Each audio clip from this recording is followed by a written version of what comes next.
The bright lights of the Galactic Council station hurt Ambassador Jiho Kim's eyes as he walked into the meeting room. His black suit felt heavy on his shoulders. Behind him, Captain So-Young Park carried a small bag with their papers and files. They were the only two humans in a room full of aliens. The meeting room was huge. The ceiling was so high that Jiho could barely see it. Strange blue lights hung from above, casting weird shadows everywhere. The air smelled like metal, and something else he could not name. 3 different types of aliens sat on the other side of a long white table. Jiho had studied them before coming here, but seeing them in person was still shocking. The first group looked like giant insects. Their leader was called Hive Speaker Vextar. He had big black eyes that looked like broken mirrors. His mouth had sharp parts that moved when he talked. His 6 arms moved constantly, tapping on the table or adjusting his translator device. The second group was made of living crystal. They looked like walking diamonds that changed color when they moved. Their leader had no name that humans could say, so everyone just called her Speaker. She made musical sounds instead of talking, and a machine translated her words. The third group came from water worlds. They looked like giant fish that had learned to walk. Their skin was always wet and shiny. Their leader, Speaker Mordun, had to wear a special suit filled with water to breathe on the station. Jiho sat down slowly. The chair was too big for him, making him feel like a child. This was exactly what the aliens wanted. He thought. They wanted humans to feel small. "Let us begin," said Vextar. His voice sounded like grinding metal. "Your species has caused much trouble in our galaxy. We are here to fix this problem." So-Young shifted in her seat. She was a soldier, not a diplomat. Jiho could tell she wanted to say something angry, but she stayed quiet. The crystal alien made her musical sounds. The translator spoke for her. "Humans are new and do not understand galactic law. We will teach you the right way to behave." Jiho smiled politely. "We appreciate your guidance. What exactly are you proposing?" Vextar's eyes gleamed. He seemed happy that Jiho was being so polite. First, humans will be limited to 3 star systems. No more expansion. Second, all human technology must be checked by the Council before you can use it. Third, all human military ships will have Council observers on board. The fish-like alien, Mordun, added his own demands. His voice came out wet and bubbly through his translator. Human colonies must follow Council population limits. No more than 1 million humans per planet. And all human children will attend Council schools to learn proper behavior. Jiho wrote everything down in his notebook. His face showed no emotion, but inside he was getting angry. These were not peace terms. These were the rules you gave to prisoners. So-Young was not as good at hiding her feelings. Her face was red, and her hands were tight fists. Jiho put his hand on her arm to calm her down. "These are interesting suggestions," Jiho said carefully. "May I ask why you think these rules are necessary?" The crystal alien's colors shifted to bright orange. Through her translator, she said, "Humans are violent and unpredictable. Your species destroys everything it touches. Look what you did to the Zephyrian Empire. You turned their home world into glass." "They attacked us first," So-Young said quietly, but everyone heard her. Vextar's insect head turned toward her. "Yes, but you fought back too well. That is not normal. Most species surrender when they are losing. Humans fight until everyone is dead. This frightens us." Jiho realized something important. The aliens were not just being mean. They were scared. Humans had won a war that everyone thought they would lose. Now the aliens did not know what to do with them. "I understand your concerns," Jiho said. "But these terms seem very harsh for a species that only defended itself." Mordun's fish-like eyes stared at Jiho. "You are newcomers. You must prove you can follow rules before you get the same rights as older species. This is how it has always been done." The crystal alien added, "Some species take hundreds of years to earn full membership in the Council. Humans expect too much too soon." Jiho looked around the room. On the walls were pictures of all the Council member species. Hundreds of different aliens, all working together in peace. But none of them looked like humans. How long do you think it will take for humans to earn these rights? Jiho asked. The three aliens looked at each other. Vextar spoke first. Perhaps 50 years, if you follow all our rules perfectly. Maybe longer, added the crystal alien. Your species is very difficult to predict. So Young stood up suddenly. Jiho grabbed her arm and pulled her back down. He could see she wanted to scream at the aliens, but that would make everything worse. We will need time to discuss these proposals with our government, Jiho said calmly. The aliens seemed pleased. They thought the humans were going to accept their demands. But Jiho was already planning something else. He was thinking about what his president had told him before he left Earth. Find out what they really think of us. Then we will know what to do next. Now, he knew exactly what the aliens thought of humans. The fourth day of talks started badly. Jiho Kim woke up with a headache from the station's strange air. So Young Park had barely slept, spending most of the night reading reports from Earth about what people thought of the peace talks. When they entered the meeting room, something felt different. The three alien groups were sitting closer together, like they had been planning something. Vextar's insect eyes seemed brighter than usual. The crystal alien was glowing with excited colors. Even the fish-like Mordun looked pleased with himself. Today we will finish these talks, Vextar announced as soon as the human sat down. We have made our final decision about your species. Jiho felt his stomach drop. This did not sound good. We are listening, he said quietly. Vextar stood up, all six of his arms moving as he talked. The Crix Collective has studied human behavior for many months. We have watched your movies, read your books, and analyzed your history. Our conclusion is simple. Humans are barely evolved animals. So Young's face went white, then red. She started to stand up, but Jiho grabbed her arm. You are aggressive like wild beasts, Vextar continued. You fight each other over small things. You destroy your own planet. You are not ready to live with civilized species. The crystal alien began making her musical sounds. Her translator spoke for her. We agree with the Crix analysis. Humans show all the signs of a primitive species. Your emotions control you instead of logic. This is very dangerous. Jiho's hands were shaking, but he kept his voice calm. These are serious accusations. Do you have proof? Mordun's wet voice bubbled through his translator. Your own history is proof enough. You had over 200 wars in the last 1,000 years. You created weapons that could destroy your entire planet. What civilized species does such things? Vextar's mandibles clicked with satisfaction. This is why we have prepared special terms for your species. First, all humans will undergo genetic modification to remove your aggressive instincts. Second, human children will be taken from their parents at age 5 and raised in proper alien schools. Third, human adults will work under alien supervision until your species learns to behave correctly. The room went completely silent. Even the air recycling system seemed to stop working. So Young tried to stand again, but Jiho's grip on her arm was like iron. His face showed no emotion, but his eyes were burning with anger. You want to change our genetics? Jiho asked very quietly. Yes, said the crystal alien. We will make you calmer and more logical. It will not hurt much. And take our children? They will be better off, Mordun said. Human parents teach violence and hatred. Alien teachers will show them the peaceful way. Vextar leaned forward, his compound eyes reflecting the room's lights. Think of it as a gift. We are offering to make your species better. Most aliens would be grateful for such help. Jiho looked at his notebook. He had written down every word, but he could barely believe what he was hearing. These aliens wanted to completely destroy human culture and identity. One more question, Jiho said. What happens if we refuse these terms? The three aliens looked at each other. The crystal alien's colors shifted to dark red. Then you will remain primitive forever, she said. The council will treat you like the animals you are. Vextar nodded.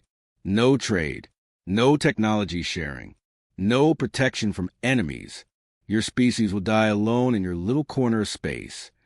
So Young finally broke free from Jiho's grip. She stood up so fast that her chair fell over. You arrogant. Captain Park, Jiho said firmly, "Please wait outside." So Young looked at him with shock, but she saw something in his eyes that made her obey. She picked up her chair and walked out of the room without another word. Jiho turned back to the aliens. His smile was perfectly polite, but it did not reach his eyes. "I apologize for my colleague's behavior. As you said, humans are very emotional." The aliens seemed pleased that Jiho was agreeing with them. "These are very generous terms," Jiho continued, "but they are also very important decisions. I will need to discuss them with my government before we can proceed." Vextar waved one of his arms dismissively.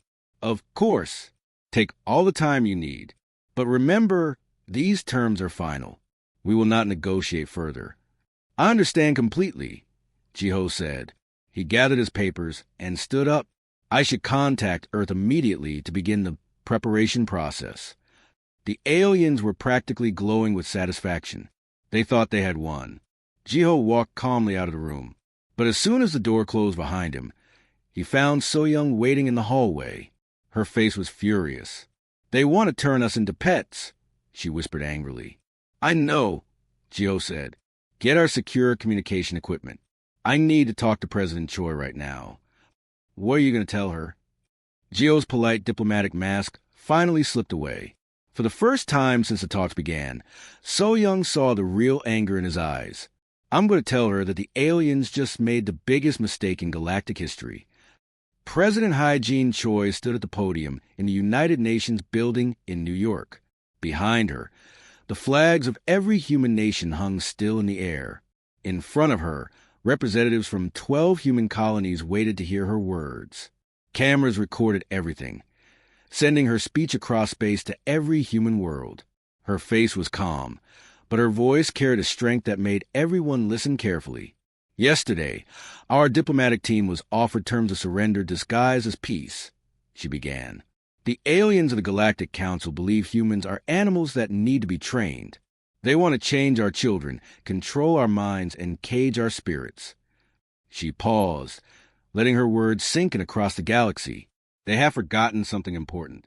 We are the species that turned the Zephyrian Empire's homeworld to glass when they attacked us. We did not do this because we are animals. We did this because we are human, and humans protect what they love." On Mars, General Sung-Ho Kim was watching the speech with his staff officers. When the president finished speaking, he turned to his aide. "Send withdrawal orders to all merchant fleets. Every human ship, every human trader, every human diplomat. Bring them home. Now." On Europa Station, Dr. Min Seo-yoon received the order while working in her quantum processing laboratory. She had been selling advanced computer chips to alien worlds for 5 years. The aliens paid well for human technology, but they always acted like they were doing humans a favor. "Shut it down," she told her workers. "All of it. Cancel every contract. Recall every shipment. If the aliens want our technology, they can learn to ask nicely." Her assistant looked worried. "Doctor, we have contract worth billions of credits.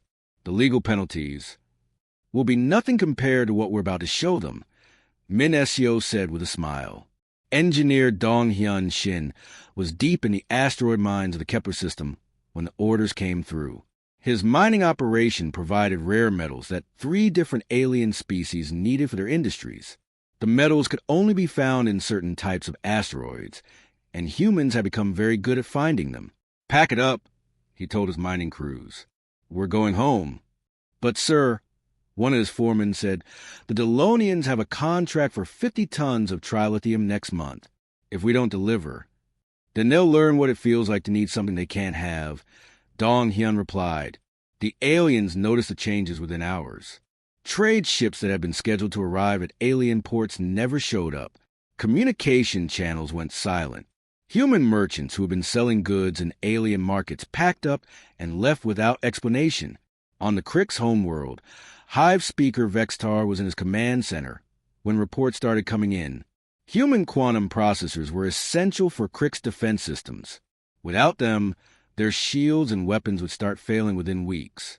"This is temporary," he told his advisors, though his mandibles were clicking nervously. "Humans need our markets more than we need their primitive technology." The ethereal homeworld was experiencing similar problems. Their entire civilization ran on computational networks that required human-made components. As their systems began showing error messages, Chief Resonator THYSS tried to stay calm. "We can rebuild our networks using our own technology," she announced. But privately, she knew this was impossible. Human quantum chips were decades ahead of anything the ethereals could make. The Delonian Admiralty was facing the worst crisis. Their expansion fleet had been built using detailed knowledge of human defensive systems. Admiral Mokhtar had been planning to attack former human colonies, thinking it would be easy now that the peace talks were ending. But something strange was happening. Human ships were appearing in sectors where no humans should be. These ships looked different from the ones in Delonian intelligence files. Their hulls had new designs, their weapons fired in patterns that made no sense. "It's like they completely redesigned everything," one of his intelligence officers reported. "Our tactical data is useless." Back on Earth, President Choi was meeting with her cabinet in the secure underground bunker beneath the presidential palace. Defense Minister Jean-Woo Lee was showing her reports from across human space.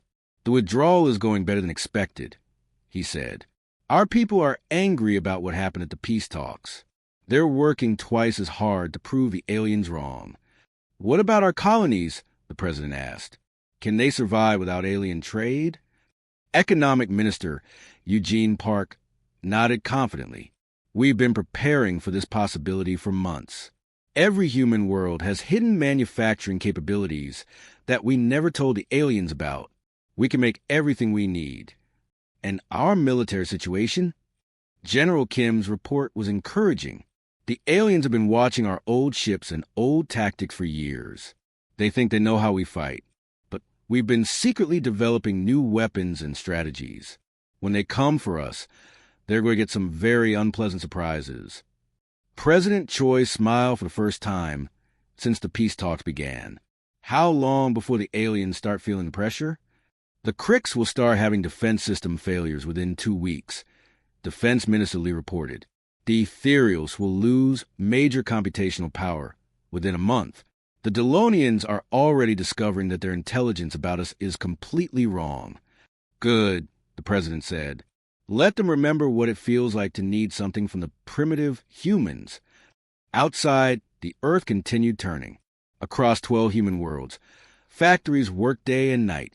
New ships were being built. New weapons were being tested. The aliens had wanted to treat humans like children. Now they would learn what happened when you took away a child's favorite toy. They would learn to ask for it back very politely. 6 months had passed since the humans walked away from the peace talks. Admiral So-Young Park stood on the bridge of her flagship, the Soul's Pride, watching the stars through the main viewing window. She had been promoted after the failed negotiations, and now she commanded the entire human defense fleet in this sector. Her communication officer, Lieutenant Eugene Lee, looked up from his console with excitement. "Admiral, we're receiving reports from our spy satellites. The Zephyrian Empire just launched a massive attack on the Crix border worlds." So Young turned away from a window. "Show me." The main screen lit up with battle footage from the Crix system of Veldar. Zephyrian warships, black as space itself, were raining destruction down on Crix colonies. The insect-like alien ships were trying to fight back, but something was wrong with their defenses. "Their shields are failing," Eugene observed. "Look at those energy readings. Their defensive systems are operating at maybe 30% capacity." So Young smiled grimly. She knew exactly why. The Crix defense networks had been built around human quantum processors. Without replacement parts and regular maintenance from human technicians, their most advanced systems were breaking down. "Any word from Hive Speaker Vextar?" she asked. "He's been sending emergency requests to the Galactic Council for 3 weeks," Eugene replied. "No one is helping them. The other alien species have their own problems." On the ethereal homeworld, Chief Resonator THYSS was experiencing her own nightmare. The great crystal spires that housed their civilization's central computers were going dark one by one. Each tower that shut down took with it thousands of years of accumulated knowledge and research. Her aide, a smaller crystal being whose harmonics were filled with panic, delivered the latest report. Resonator, the primary computational matrix, has suffered another cascade failure. We've lost the entire eastern knowledge sector. THYSS's crystalline form flickered with distress colors. How many human quantum cores do we have in reserve? None, Resonator. We used the last ones 2 weeks ago, try and prevent the failures. And our attempts to build our own replacements? The AIDS harmonics dropped to almost inaudible levels. Our best scientists estimate it will take at least 50 years to develop technology equal to human quantum processors. Maybe longer. Meanwhile, in Delonian space, Admiral Mokhtar was discovering that his planned conquest of human territory had become a disaster.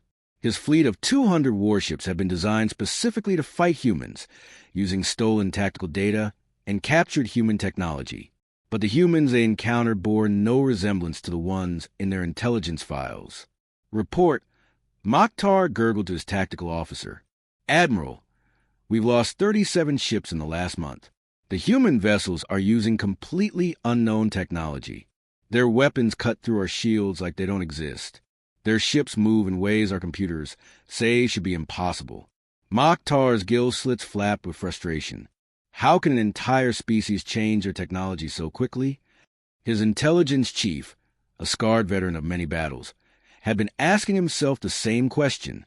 Admiral, I believe the humans were hiding their true capabilities from us. The ships and weapons we studied were probably their oldest and weakest designs. The realization hit Mokhtar like cold water. The humans had been letting the aliens think they were primitive while secretly developing advanced technology that no one else knew about.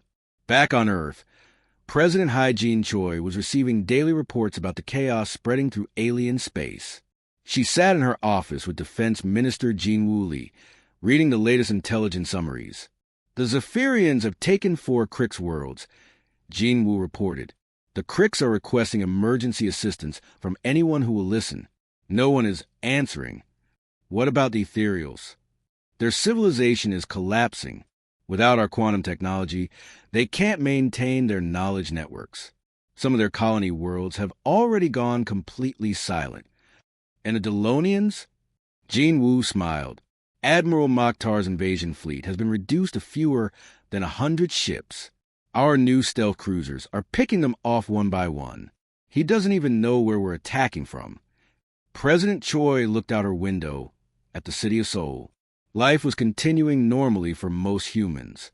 Children played in parks. People went to work. Families had dinner together. The aliens had wanted to take all of this away and turn humans into obedient servants. Any communication from the Galactic Council? She asked. Nothing official yet, but our spies report that there have been several emergency sessions. Speaker that I'm on has been trying to contact our embassy for weeks. Let him wait, the president said firmly. When they're ready to apologize and treat us as equals, we'll listen. Until then, they can solve their own problems. Dr. Min Seo-yoon was in her laboratory on Europa, working on the newest generation of quantum processors. These were even more advanced than the ones the aliens had become dependent on. Her team had been developing them in secret for years.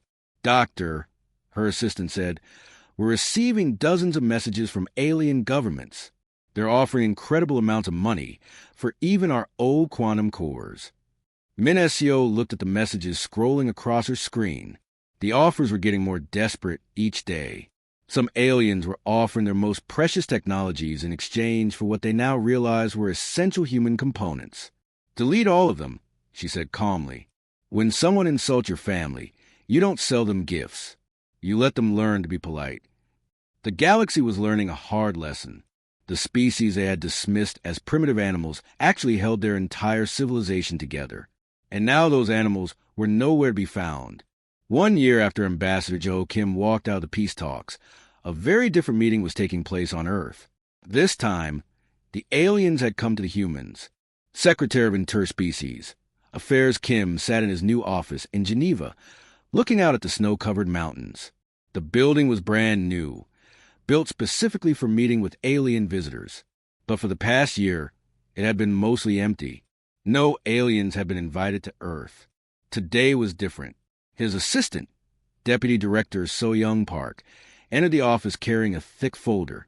She had also been promoted after their experience at the failed peace talks. "They're here," she said simply. Kim nodded and straightened his tie. Through his window, he could see the alien ships landing in the special area outside the city. 3 vessels, one for each species that had insulted humanity a year ago. "How do they look?" he asked. So Young smiled, but it was not a happy smile. Desperate. In the main conference room, the scene was very different from their last meeting. This time, humans sat on one side of a long table, while the aliens sat on the other side, like students waiting to be scolded by their teacher. Council Speaker Thaimon was the first alien Kim had ever seen who looked truly humble. The ancient ethereal's crystal form was dim and cracked in several places. Her colors were muted, showing deep sadness and regret. Beside her sat Hive Speaker Vextar, but he looked nothing like the arrogant creature from the peace station. His compound eyes were dull, and several of his 6 arms hung limp at his sides. Half of his homeworld was now controlled by the Zephyrian Empire. The Delonian representative was not Admiral Mordun.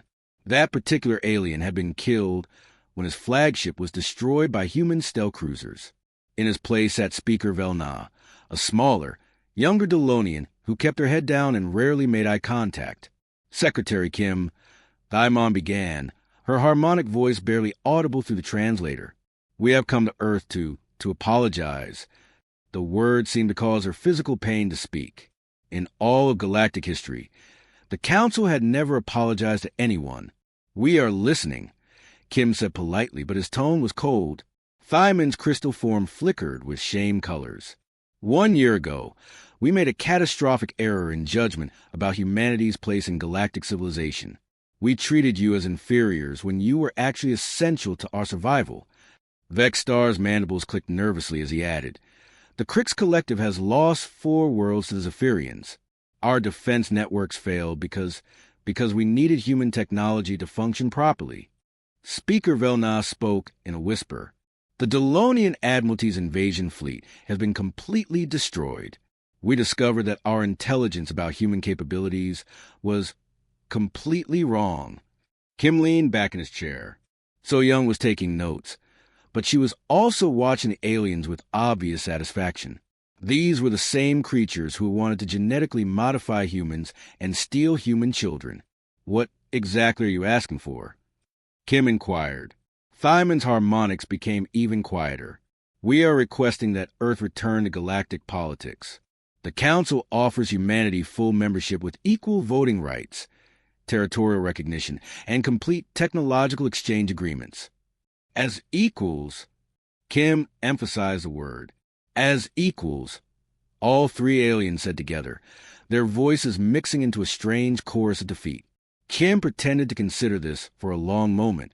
In reality, President Choi had already decided what Earth's response would be. But it was important to let the aliens understand the full weight of their mistake. "Your offer is interesting," Kim said finally, "but given our previous experience with Council negotiations, I think humanity requires certain guarantees." Vextar's eyes brightened slightly with hope. "Whatever you require." "First, all future negotiations between humans and the Council will take place on human worlds, following human diplomatic protocols." "Agreed," Thaimon said immediately. "Second, humanity will have veto power over any Council decision that affects human territory or human citizens." "Agreed," Velna whispered. "Third, the Council will formally acknowledge in writing that humanity is a fully sovereign species with the right to defend itself by any means necessary." The aliens looked at each other. This was essentially admitting that everything they had said about humans being primitive was wrong, but they had no choice. "Agreed," they said together. Kim smiled for the first time since the meeting began. "Then I believe we can work together. But understand this. Humanity will never again accept being treated as anything less than equal partners in galactic affairs." As the meeting ended, and the aliens prepared to return to their ships, Thaimon approached Kim privately. Her crystal form was flickering with what the translator identified as deep regret. "Secretary Kim, may I ask you something?" "Of course." "Did your species always have such advanced technology? Or did you develop it after our mistake?" Kim looked at her for a long moment. Speaker Daimon, that is exactly the kind of question you should have asked a year ago. He walked away, leaving her to wonder just how much humanity had been hiding from the galaxy. Outside, snow continued to fall on the mountains around Geneva. Inside the human diplomatic complex, So Young was filing reports that would be sent to every human world. The message was simple. Earth had been invited back to galactic politics, but on humanity's terms. Sometimes the greatest victory came not from winning a war, but from having the strength to walk away from an unacceptable peace and the patience to wait for respect to be earned. The aliens had finally learned to ask politely.